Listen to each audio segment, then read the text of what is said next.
Hi students, ICR UGയുടെ choice filling എങ്ങനെയാണ് നോക്കിയാലോ കാണിച്ചു തരാം. അപ്പൊ നിങ്ങൾക്ക് അവരുടെ ഒഫീഷ്യൽ വെബ്സൈറ്റിൽ തന്നെ കണ്ടുപിടിക്കാനായിട്ട് പറ്റും. നിങ്ങൾക്ക് വേറെ ആരുടെ ആവശ്യമില്ല. നിങ്ങൾക്കറിയാം ചോയ്സ് ഫില്ലിംഗ് ചെയ്യുക അല്ലെങ്കിൽ ഒരു യൂണിവേഴ്സിറ്റി സജസ്റ്റ് ചെയ്യുക എന്ന് പറയുമ്പോൾ ലൈക്ക് നമ്മുടെ ഡ്രീം യൂണിവേഴ്സിറ്റി നിങ്ങൾക്ക് പ്രത്യേകിച്ച് ഒരു ഐഡിയ ഒന്നും ഇല്ല, നിങ്ങൾക്ക് അറിഞ്ഞിത്തിരിഞ്ഞാണ് ഇവിടെ എത്തിയിട്ടുള്ളതെങ്കിൽ നിങ്ങൾക്ക് ചെയ്യാൻ പറ്റുന്ന ഒരു കാര്യമാണ് ഈ വീഡിയോ കംപ്ലീറ്റ് കാണാൻ നിങ്ങൾക്ക് ഐഡിയ കിട്ടുമെന്നുള്ളത് ഫോർ ഷുവർ. അപ്പം ഓൾറെഡി 2 ദിവസം മാത്രമേ നമ്മുടെ മുമ്പിലുള്ള ടൈം എന്ന് പറയുന്നത്. അപ്പൊ ചോയ്സ് ഫില്ലിംഗ് നിങ്ങൾ ഓൾറെഡി ചെയ്ത് കഴിഞ്ഞാൽ പിന്നെ നിങ്ങൾക്ക് എന്ത് ചെയ്യാൻ പറ്റില്ല, അത് എഡിറ്റ് ചെയ്യാനായിട്ട് പറ്റില്ല. നിങ്ങൾ ഓൾറെഡി ലോക്ക് ആയിട്ടുണ്ട്. ഓക്കെ, ആ ഒരു ടൈം കഴിഞ്ഞാലും. അപ്പൊ നിങ്ങൾ ആ വരുന്ന 2 ദിവസം എന്ന് പറയുന്നത് മാക്സിമം യൂട്ടിലൈസ് ചെയ്യുക. നിങ്ങൾ നന്നായിട്ട് റിസർച്ച് ചെയ്തിട്ട് തന്നെ എന്ത് ചെയ്യാം, നിങ്ങൾ ഓരോ യൂണിവേഴ്സിറ്റി കൊടുക്കാം. ഇനിയിപ്പോ ഒരു യൂണിവേഴ്സിറ്റി കൊടുക്കുന്ന സമയത്ത് നമ്മൾ ആദ്യം ചെക്ക് ചെയ്യാറുള്ളത് ആ ഒരു യൂണിവേഴ്സിറ്റി ഓഫർ ചെയ്യുന്ന കോഴ്സുകൾ ഏതാണ്, അതിൽ എനിക്ക് ഏറ്റവും ഇഷ്ടപ്പെട്ട ആ ഒരു ഞാൻ പോകാൻ ഉദ്ദേശിക്കുന്ന ആ ഒരു പ്രോഗ്രാം ഏതാണ്, അതിൽ എത്ര സീറ്റ് അവൈലബിൾ ആണ്, ഇനിയിപ്പം അവിടെ റിസർവേഷൻ ഉണ്ടെങ്കിൽ എങ്ങനെയാണ് അതിന്റെ കാറ്റഗറി വരുന്നത് എന്നുള്ള കാര്യങ്ങൾ, അല്ലെങ്കിൽ സീറ്റ് മെട്രിക്സ് നമ്മൾ നോക്കണം. അതോടൊപ്പം തന്നെ അവിടുത്തെ ഫീസ് എങ്ങനെയാണ് ഫീസ് വരുന്നത് എന്നുള്ളത്, അവിടെ ഹോസ്റ്റൽ അവൈലബിൾ ആണോ, ഇങ്ങനത്തെ ഒരുപാട് കാര്യങ്ങൾ നമ്മൾ നോക്കേണ്ടത്. അപ്പം അതൊക്കെ നോക്കാൻ വേണ്ടിയിട്ട് അവരുടെ ഒഫീഷ്യൽ വെബ്സൈറ്റിൽ വന്നു കഴിഞ്ഞാൽ തന്നെ കാണാൻ പറ്റും. അതിന് വേണ്ടിയിട്ട് നിങ്ങൾക്കറിയാം ICR എന്ന് സെർച്ച് ചെയ്യുക, CUT UG എന്നൊക്കെ കൊടുത്തു കഴിഞ്ഞാൽ നിങ്ങൾക്ക് അവരുടെ ഒഫീഷ്യൽ വെബ്സൈറ്റിൽ ഹോമിൽ വന്നാൽ seat matrix and fee details കാണാം. അപ്പൊ നമ്മൾ UG പ്രോഗ്രാം ആയതുകൊണ്ട് UG ICR കൊടുക്കുന്നു, CUT-ൻ്റെത്. അപ്പൊ ഇവിടെ നിങ്ങൾക്ക് കാണാൻ പറ്റും ഒരുപാട് പ്രോഗ്രാംസ്, അതായത് 13 പ്രോഗ്രാംസ് ആക്ച്വലി വരുന്നുണ്ട്. അപ്പൊ ഞാൻ BSc ഹോണേഴ്സ് ഫോറസ്ട്രിക്കാണ് പോകാനായിട്ട് ഉദ്ദേശിക്കുന്നത്. ഞാൻ അത് കൊടുത്തു.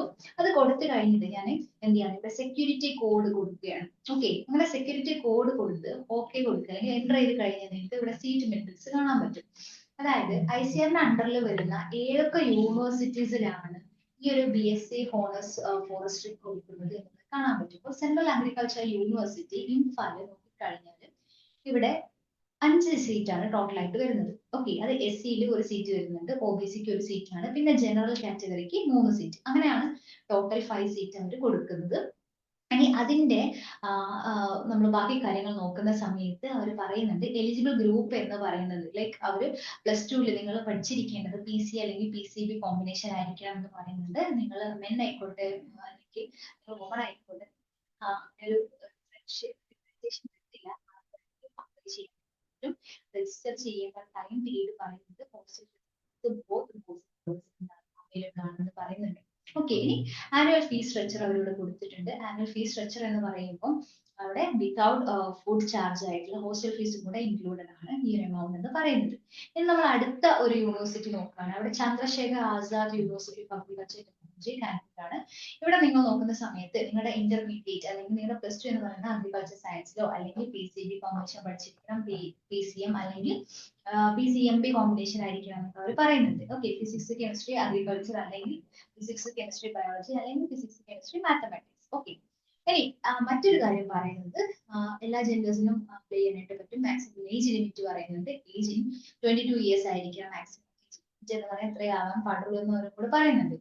ടെന്റേറ്റീവ് രജിസ്ട്രേഷൻ ഡേറ്റ് പറയുന്നുണ്ട്. ഹോസ്റ്റൽ ഫെസിലിറ്റീസ് ബോയ്സിനും ഗേൾസിനും അവൈലബിൾ ആണ്. ഈ ഫീസ് ഒക്കെ നോക്കുന്ന സമയത്ത് നോക്കി 49,800 രൂപയാണ് അവിടുത്തെ ഫീസ് എന്ന് പറയുന്നത്. ഇനി സീറ്റിന്റെ എണ്ണം കൂടെ നോക്കുന്ന സമയത്ത് ആസ് കമ്പയർഡ് ടു ഈ ഒരു യൂണിവേഴ്സിറ്റി ഇംഫാലിന്റെ ഈ ഒരു യൂണിവേഴ്സിറ്റി വെച്ച് നോക്കുന്ന സമയത്ത് അതിൽ കൂടുതൽ സീറ്റ് 10 സീറ്റ് ആക്ച്വലി ഇവിടെ വരുന്നുണ്ട്. ഓക്കെ, ഈ രീതിയിൽ നമുക്ക് എന്ത് ചെയ്യാൻ പറ്റും, നമ്മൾ പോകാൻ ഉദ്ദേശിക്കുന്ന യൂണിവേഴ്സിറ്റി അതേപോലെ അവിടുത്തെ സീറ്റ് നോക്കാൻ പറ്റും. ഓക്കെ, ഇനി കേരളത്തിലേക്ക് വരുന്ന സമയത്ത് കേരളത്തിൽ 3 യൂണിവേഴ്സിറ്റീസ് വരുന്നുണ്ട് അഗ്രികൾച്ചറിന്റെ അണ്ടറിലായിട്ട് അല്ലെങ്കിൽ ICR-ന്റെ അണ്ടറിലായിട്ട് വരുന്നത്. അപ്പം അതിൽ നമ്മുടെ തൃശ്ശൂർ വരുന്നുണ്ട്, അതായത് കേരള അഗ്രികൾച്ചർ യൂണിവേഴ്സിറ്റി, അത് തൃശ്ശൂരാണ് വരുന്നത്. അവർ പറയുന്നുണ്ട് candidate who have passed in the subject physics chemistry and biology at the higher secondary examination of the Board of Higher Secondary Education Kerala or examination recognized or equivalent. അതായത് 50% mark നിങ്ങൾക്ക് വേണം. Physics chemistry biology ആയിരിക്കും നിങ്ങൾ +2 പഠിച്ചിരിക്കേണ്ടത് എന്നതൊന്നും കൂടെ പറയുന്നുണ്ട്. പിന്നെ minimum physical standard എന്ന് പറയുന്നത് ഹൈറ്റ് അവർ പറയുന്നുണ്ട്. മെയിലിന് ഇത്രയായിരിക്കും ഹൈറ്റ് വേണ്ടത്, ഫീമെയിലിന് ഇത്രയാണ് ഹൈറ്റ് വേണ്ടത്, ചെസ്റ്റ് എത്രയാണ് വേണ്ടത് എന്ന് പറയുന്നുണ്ട്. അതായത് മെയിലിന് നോർമൽ ആയിട്ട് ഇത്ര വേണം, എക്സ്പാൻഡഡ് ആയിട്ട് ഇത്ര എന്നുള്ള കാര്യങ്ങളൊക്കെ അവർ പറയുന്നുണ്ട്. ഓക്കെ, അപ്പൊ അത് നിങ്ങൾ നോക്കുക, നിങ്ങൾക്ക് അത്രയും ഉണ്ടോ എന്നുള്ളത് ചെക്ക് ചെയ്യുക. ദെൻ പറയുന്നത് നിങ്ങൾക്ക് ബോത്ത് മെൻ ആൻഡ് ഫീമെയിലിന് അപ്ലൈ ചെയ്യാൻ പറ്റും. എലിജിബിൾ ഗ്രൂപ്പ് എന്ന് പറയുന്നത് PCB ആണ്. ഇതിന്റെ ഇടയിൽ നിങ്ങൾക്ക് അപ്ലൈ ചെയ്യുക, ഹോസ്റ്റൽ ഫെസിലിറ്റീസ് അവൈലബിൾ ആണ് എന്നുള്ളത് പറയുന്നുണ്ട്. ഇനി ഫീസ് നോക്കുമ്പോൾ 73,000 ഈ ഒരു സംതിങ് റുപ്പീസ് ആണ് വരുന്നത് എന്നുള്ളത് നിങ്ങൾ നോക്കുക. 7 സീറ്റാണ് ടോട്ടലായിട്ട് വരുന്നത്. അപ്പൊ ഈ രീതിയിൽ നിങ്ങൾക്ക് എന്ത് ചെയ്യാൻ പറ്റും, നിങ്ങൾ പോവേണ്ട ആ ഒരു യൂണിവേഴ്സിറ്റി സെലക്ട് ചെയ്യാനായിട്ട് പറ്റും എന്നുള്ളതാണ്. ഓക്കെ, നിങ്ങൾക്ക് ഇതാണോ ഇത്ര നമുക്ക് വലിയ ബുദ്ധിമുട്ടില്ല അല്ലെ? നിങ്ങൾ വെച്ച് നോക്കുന്നു, ഇത് ഇപ്പൊ കർണാടക അല്ലെങ്കിൽ നിങ്ങൾ സൗത്ത് ഇന്ത്യ ആണ് നോക്കുന്നതെങ്കിൽ അങ്ങനെ നിങ്ങൾക്ക് എന്ത് ചെയ്യാൻ പറ്റും, ചൂസ് ചെയ്യാനായിട്ട് പറ്റും. അപ്പൊ ഈ രീതിയിൽ നിങ്ങൾക്ക് കോഴ്സ് സെലക്ട് ചെയ്തിട്ട് അതിന്റെ സീറ്റ് മെട്രിക്സ് എത്രയെന്നുള്ളത് നോക്കാം. ഇനിയിപ്പോ food nutrition, basic food nutrition ആണ് നിങ്ങൾ പോകാൻ ഉദ്ദേശിക്കുന്നത്. അപ്പൊ അതിന് വേണ്ടി നിങ്ങൾ എന്ത് ചെയ്തു, അത് എടുത്തു.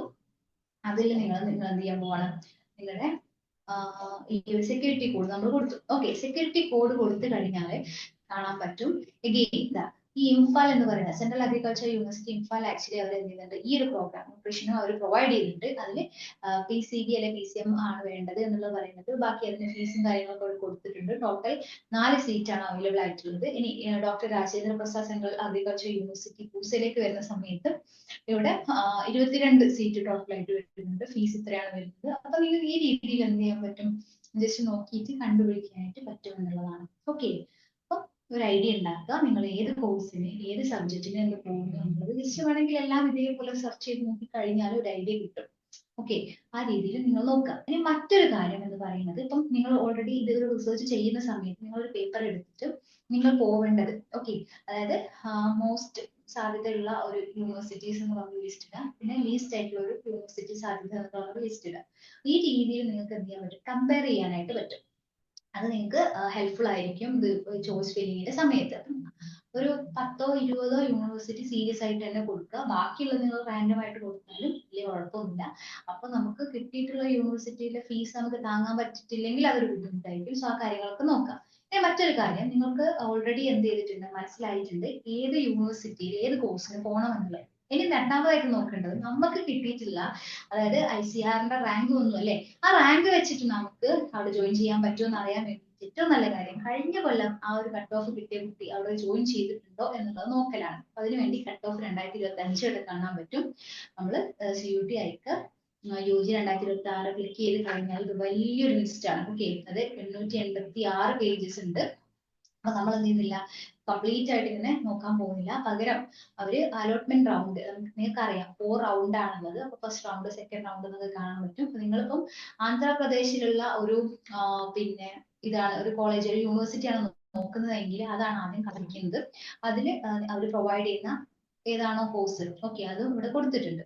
ഇനി അതിൽ എത്രയാണ് സീറ്റ് വന്നിട്ടുള്ളത്, എങ്ങനെയാണ് സീറ്റിന്റെ ആ ഒരു കോൺട്രിബ്യൂഷൻ, ലൈക്ക് എത്ര പെർസെന്റേജ് മാർക്ക് കിട്ടിയ ആളുകൾക്ക് വന്നിട്ടുണ്ട്, അല്ലെങ്കിൽ ഇപ്പം റാങ്ക് വൈസ് ആണെന്നുണ്ടെങ്കിൽ അതും അവരോട് കാണിക്കുന്നുണ്ട്. സോ നിങ്ങൾക്ക് നോക്കിയിട്ട് കണ്ടുപിടിക്കാനായിട്ട് പറ്റും. അപ്പൊ നിങ്ങൾ ഒരിക്കലും ഫസ്റ്റ് റൗണ്ടിന്റെ മാർക്ക് വെച്ചിട്ട് എനിക്ക് കിട്ടിയില്ലല്ലോ എന്ന് ഡെസ്പ് ആവേണ്ട ആവശ്യമില്ല. പകരം ഫോർത്ത് റൗണ്ട് ഒക്കെ ഒരു ലാസ്റ്റിലേക്കൊക്കെ എത്തുന്ന സമയത്ത് നിങ്ങൾക്ക് കാണാൻ പറ്റും അവിടെ ഫോർത്ത് റൗണ്ടിന്റെ കാര്യങ്ങൾ കൊടുത്തിട്ടുണ്ട്. ഓക്കെ, നമുക്ക് ജസ്റ്റ് ഒന്ന് നോക്കാന്നുണ്ടെങ്കിൽ ഇവിടെ നമ്മൾ ഒരു 666 കൊടുക്കുന്നു. ഓക്കെ, ഇവിടെ ഫോർത്ത് റൗണ്ട് ആസാമില് അതേപോലെ BSc ഹോർട്ടിക്കൾച്ചർ. ഓക്കെ, ഈ രീതിയിൽ എന്ത് ചെയ്തിട്ടുണ്ട്, ഇപ്പം doctor Rajendra Prasad central agriculture യൂണിവേഴ്സിറ്റിയിൽ ST കിട്ടിയ കുട്ടിക്ക് ഇത്രയാണ് മാർക്ക്. ഇനി OBC കാറ്റഗറി ആണെന്നുണ്ടെങ്കിൽ ഇതേപോലെ ഈ ഒരു 329 മാർക്ക് കിട്ടിയ കുട്ടി അവിടെ ജോയിൻ ചെയ്തിട്ടുണ്ട്. ഈ ഒരു റേഞ്ചിലാണ് അവിടെ റാങ്ക് വന്നിട്ടുള്ളത് എന്നൊക്കെ മനസ്സിലാക്കാനായിട്ട് പറ്റും. ഓക്കെ, അപ്പം ഈ രീതിയിലും കൂടെ നിങ്ങൾ എന്ത് ചെയ്യാൻ ചെക്ക് ചെയ്ത് നോക്കുക. അപ്പൊ നിങ്ങൾക്ക് പ്രത്യേകിച്ച് നല്ലൊരു ഒരു പെരിഫറൽ ആയിട്ടുള്ള ഒരു ഐഡിയ മാത്രമല്ല, ഒരു സ്ട്രോങ് ആയിട്ടുള്ള ഐഡിയ തന്നെ കിട്ടുന്നുണ്ട്. സോ അപ്പം നിങ്ങൾ വരുന്ന 2 ദിവസം മാക്സിമം യൂട്ടിലൈസ് ചെയ്തുകൊണ്ട് തന്നെ എന്ത് ചെയ്യാം, റിസർച്ച് ചെയ്തുകൊണ്ട് തന്നെ ചോയ്സ് ഫിൽ ചെയ്യാം. ഇനി എന്തെങ്കിലും ഡൗട്ട്സ് കാര്യങ്ങൾ ഉണ്ട്, കൂടുതൽ കാര്യങ്ങൾ നിങ്ങൾക്ക് അറിയണമെന്നുണ്ടെങ്കിൽ എന്ത് ചെയ്യാൻ പറ്റും, നമ്മളുമായിട്ട് ചോദിക്കാനായിട്ട് പറ്റും. സോ കോൺടാക്ട് ചെയ്യാം. താഴെ നമ്മൾ ഹെൽപ്പ് ഡെസ്കിന്റെ ലിങ്ക് കൊടുത്തിട്ടുണ്ട്. That's all about. Thank you.